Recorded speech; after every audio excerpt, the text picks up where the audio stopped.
ಸಂತ್ರಸ್ತ ಮಹಿಳೆಯ ಈ ವಿಡಿಯೋ ವೈರಲ್ ಆದ ಬೆನ್ನಲ್ಲೇ ಈಗ ಸಾಕಷ್ಟು ಪ್ರಶ್ನೆಗಳು ಉದ್ಭವ ಆಗ್ತಾ ಇದೆ. ದೇವೇಗೌಡರ ಕುಟುಂಬದಲ್ಲಿ ಯಾರು ಕೂಡ ಹೀಗೆ ಮಾಡೋದಿಲ್ಲ. ಎಸ್ಐಟಿ ಅಧಿಕಾರಿಗಳು ಬಲವಂತವಾಗಿ ಹೇಳಿಕೆ ದಾಖಲಿಸಿದ್ದಾರೆ. ಈ ಅನುಮಾನ ಸಹಜವಾಗಿ ಮೂಡುತ್ತೆ ಈ ವಿಡಿಯೋ ಹೊರಬಂದ ನಂತರ. ಕಿಡ್ನಾಪ್ ಸಂತ್ರಸ್ತೆ ವಿಡಿಯೋ ಬಗ್ಗೆ ಜೆಡಿಎಸ್ ನಾಯಕರು ಈಗ ಈ ರೀತಿ ರಿಯಾಕ್ಟ್ ಮಾಡ್ತಿದ್ದಾರೆ. ಎಸ್ಐಟಿ ಮಾಡ್ತಾ ಇರುವಂತಹ ಕೆಲಸ ಸತ್ಯಕ್ಕೆ ದೂರವಾಗಿರುವಂಥದ್ದು. ಬಲವಂತವಾಗಿ ಆಕೆಯನ್ನು ಎಳೆದುಕೊಂಡು ಬಂದು ಈ ರೀತಿ ಹೇಳಿಕೆ ಕೊಡಿಸಿದ್ದಾರೆ ಅಂತ ಜೆಡಿಎಸ್ ನಾಯಕರು ಈ ಪ್ರಕರಣಕ್ಕೆ ಸಂಬಂಧಪಟ್ಟ ಹಾಗೆ ಈಗ ವಿಡಿಯೋ ಹೊರ ಬರ್ತಾ ಇದ್ದ ಬೆನ್ನಲ್ಲೇ ಪ್ರತಿಕ್ರಿಯಿಸಿದ್ದಾರೆ.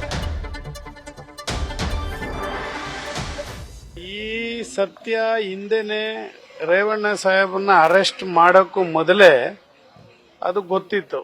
ಕಿಡ್ನಾಪ್ ಮಾಡಿಲ್ಲ, ಇದು ಉದ್ದೇಶಪೂರ್ವಕವಾಗಿ ಸರ್ಕಾರ ಪಿತೂರಿ ಮಾಡಿರ್ತಕ್ಕಂಥದ್ದು.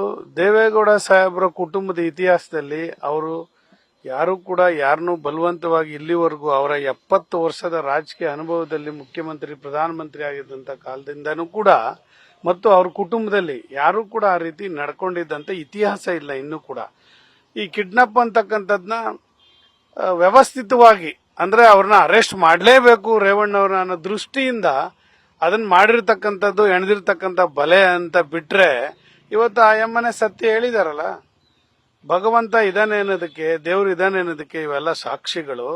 ನೀವು ಯಾರೇ ಏನೇ ಬಲವಂತ ಮಾಡಿ ಅರೆಸ್ಟ್ ಮಾಡಿ ಜೈಲಿಗೆ ಹಾಕಿದ್ರು ದೇವೇಗೌಡರ ಕುಟುಂಬವನ್ನ ಯಾವುದೇ ಕಾರಣಕ್ಕೂ ಕೂಡ ಯಾವ ಸಂದರ್ಭದಲ್ಲೂ ವಿಚಲಿತರಾಗದೇನೆ ಅದನ್ನ ಧೈರ್ಯವಾಗಿ ಎದುರಿಸ್ತಕ್ಕಂಥ ಶಕ್ತಿ ಅವ್ರಿಗಿದೆ. ಅದರಿಂದ ಭಗವಂತನ ಶ್ರೀರಕ್ಷೆಯಿಂದ ಇವತ್ತು ಏನು ಅಮ್ಮ ಕಿಡ್ನಾಪ್ ಮಾಡಿದ್ದಾರೆ ನನ್ನಂತ ಹೇಳಿ ಮಗನ ಕಡೆಯಿಂದ ಕಂಪ್ಲೇಂಟ್ ತಗೊಂಡು ಸುಳ್ಳು ಕಂಪ್ಲೇಂಟ್ ನ ಮಗನ ಕಡೆಯಿಂದ ಹಾಕ್ಸಿ ಈಗ ಅವರೇ ಸತ್ಯ ಬಂದು ಹೇಳ್ತಾ ಇದ್ದಾರಲ್ಲ. ಅಯ್ಯಮ್ಮನೆ ಅವರು ಸಂತ್ರಸ್ತ ಮಹಿಳೆನೂ ಕೊಟ್ಟಿದ್ದಾರೆ. ಅವ್ರ ಎಳೆಯ ಮಗಳು ಕೂಡ ಅವ್ರ ಮನೆಯಲ್ಲಿ ಅವರು ಕೂಡ ನಮ್ಮ ಮನೆ ಇವರು ಬೇರೆ ರಿಪೋರ್ಟ್ ಹೇಳ್ತಾರೆ. ಅವರು ಅಳಿಯನ ಮನೆಗೆ ನಿಮ್ಮ ಬಂದಿದ್ರು, ನಮ್ಮ ಮನೆಗೆ ಬಂದಿದ್ರು, ಇಲ್ಲಿಂದನೇ ಕರ್ಕೊಂಡು ಹೋಗಿದ್ದಾರೆ ಅವರು ಅಂತ ಅವರು ಕೂಡ ಹೇಳಿದ್ದಾರೆ. ಸಂತ್ರಸ್ತ ಮಹಿಳೆನೂ ಕೂಡ ಈಗ ಟಿವಿಲಿ ನೋಡ್ತಾ ಇದ್ವಿ ನಾವು. ಎರಡು ಕೂಡ ಟ್ಯಾಲಿ ಇದೆ. 100ಕ್ಕೆ 100 ರೇವಣ್ಣವರು ಕಿಡ್ನಾಪ್ ಮಾಡಿಲ್ಲ ಅನ್ನೋದು ಸಾಬೀತಾಗುತ್ತೆ. ವಿನಾಕಾರಣ ರೇವಣ್ಣವ್ರನ್ನ ಅರೆಸ್ಟ್ ಮಾಡಿದರೆ ಅಂತೇಳಿ ಸಾಬೀತಾಗ್ತಾ ಇದೆಯಲ್ಲ. ಸಂತ್ರಸ್ತ ಮಹಿಳೆಯೂ ಹೇಳಿಕೆ ಕೊಟ್ಟಿದ್ದಾಳೆ, ಮತ್ತು ಅವ್ರ ಮಗಳ ಮನೆಯಿಂದ ಇದ್ದು ಮಗಳ ಮನೆಯಿಂದಲೇ ಅರೆಸ್ಟ್ ಮಾಡಿದ್ರು ಅನ್ನುವಂತ ಹೇಳಿಕೆಯನ್ನ ಅವ್ರ ಮಗಳು ಮತ್ತು ಅಳಿಯನ್ನು ಕೊಟ್ಟಿದ್ದಾರೆ ಅಂದಮೇಲೆ ಕಾರಣ ಇಲ್ಲದೆ ರಾಜಕೀಯ ಕಾರಣಕ್ಕಾಗಿ ಇವತ್ತು ರೇವಣ್ಣವ್ರನ್ನ ಜೈಲಿಗಟ್ಟಿದ್ದಾರೆ ಅನ್ನುವಂಥದ್ದು ಸಾಬೀತಾಗಿದೆ.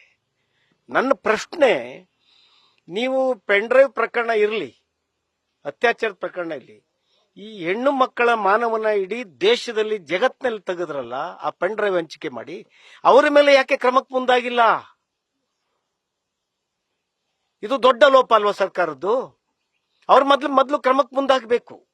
ಯಾಕೆಂದ್ರೆ ಅವರ ಇಡೀ ಹೆಣ್ಣು ಮಕ್ಕಳ ಮಾನ ಹರಾಜು ಮಾಡದಂತ ಕೆಲಸವನ್ನ ಆ ಪೆನ್ ಡ್ರೈವ್ಗಳು, ಆ ಪೆನ್ ಡ್ರೈವ್ ಹಂಚಿದಂತೆ ಪಿತೂರಿ ಮಾಡಿದೆ. ಅದರ ಮೇಲೆ ಕ್ರಮಕ್ಕೆ ಎಸ್ಐಟಿ ಮುಂದಾಗಬೇಕು, ಸರ್ಕಾರ ಮುಂದಾಗಬೇಕು. ಆಗ ಸರ್ಕಾರದ ನೈತಿಕತೆ ರುಜುವಾತಾಗ್ತದೆ. ಇಲ್ಲ ಬಂದ್ರೆ ಇದು ಸಂಪೂರ್ಣವಾಗಿ ರಾಜಕೀಯ ವ್ಯವಸ್ಥಿತ ಪಿತೂರಿಯ ತನಿಖೆ ಅನ್ನುವಂಥದ್ದು ಸಾಬೀತಾಗ್ತದೆ, ಜನರಿಗೆ ಮನದಟ್ಟಾಗ್ತದೆ. ಸೊ ಈಗ ವಿಡಿಯೋ ಹೊರಗೆ ಬರ್ತಾ ಇದ್ದ ಬೆನ್ನಲ್ಲೇ ಜೆಡಿಎಸ್ ನಾಯಕರೆಲ್ಲರೂ ಕೂಡ ಇದಕ್ಕೆ ಸಂಬಂಧಪಟ್ಟ ಹಾಗೆ ಪ್ರತಿಕ್ರಿಯಿಸೋದಕ್ಕೆ ಮುಂದಾಗಿದ್ದಾರೆ. ಜೆಡಿಎಸ್ ಮುಖಂಡ ಅನ್ನದಾನಿ ಮತ್ತೆ ಜಿಟಿ ದೇವೇಗೌಡರು ಹಾಗೆ ಕೆಟಿ ಶ್ರೀಕಂಠೇಗೌಡ ಎಲ್ಲರೂ ಕೂಡ ಇದಕ್ಕೆ ಸಂಬಂಧಪಟ್ಟ ಹಾಗೆ ಪ್ರತಿಕ್ರಿಯಿಸಿದ್ದನ್ನು ನೋಡ್ತಾ ಇದ್ವಿ. ಅವ್ರು ಹೇಳ್ತಾ ಇರುವಂಥದ್ದು, ಈ ಮುಂಚೆಯಿಂದನೂ ಹೇಳ್ತಾ ಬರ್ತಾ ಇದ್ರು, ಈಗಲೂ ಕೂಡ ಅದೇ ಪ್ರಶ್ನೆಗಳನ್ನು ಎತ್ತುತ್ತಾ ಇದ್ದಾರೆ. ಎಸ್ಐಟಿ ತನಿಖೆ ಮೇಲೆ ಅನುಮಾನ ಇದೆ. ಈ ತನಿಖೆ ಸೂಕ್ತ ರೀತಿಯಲ್ಲಿ ಆಗ್ತಾ ಇಲ್ಲ. ಇದೊಂದು ಪಿತೂರಿ ಅಂತ ಅನ್ನಿಸ್ತಾ ಇದೆ. ಇಡೀ ಪ್ರಕರಣ ಒಂದು ಪಿತೂರಿ. ಇದನ್ನ ಷಡ್ಯಂತ್ರ ರೂಪಿಸಿ ರೇವಣ್ಣರನ್ನ ಅರೆಸ್ಟ್ ಮಾಡಲಾಗಿದೆ. ಕೇವಲ ಸಂತ್ರಸ್ತ ಮಹಿಳೆ ಅಷ್ಟೇ ಅಲ್ಲ, ಅವ್ರ ಮಗಳು ಮತ್ತೆ ಅಳಿಯ ಎಲ್ಲರೂ ಕೂಡ ಇದೇ ಹೇಳಿಕೆ ಕೊಟ್ಟಿದ್ದಾರೆ. ಇದೀಗ ಖುದ್ದು ಆ ಮಹಿಳೆಯೇ ನೀಡಿರುವಂಥ ವಿಡಿಯೋ ಸ್ಟೇಟ್ಮೆಂಟ್ ಇದೆ. ಆದರೂ ಕೂಡ ಇಷ್ಟೆಲ್ಲ ಪಿತೂರಿ ನಡೆದಿರೋದು ಇದು ಅನ್ನೋ ಆರೋಪ ಅವರದ್ದು. ನ್ಯೂಸ್ ಫಸ್ಟ್ ನಿರ್ಭೀತಿಯಿಂದ ನಿಮ್ಮ ಪರವಾಗಿ.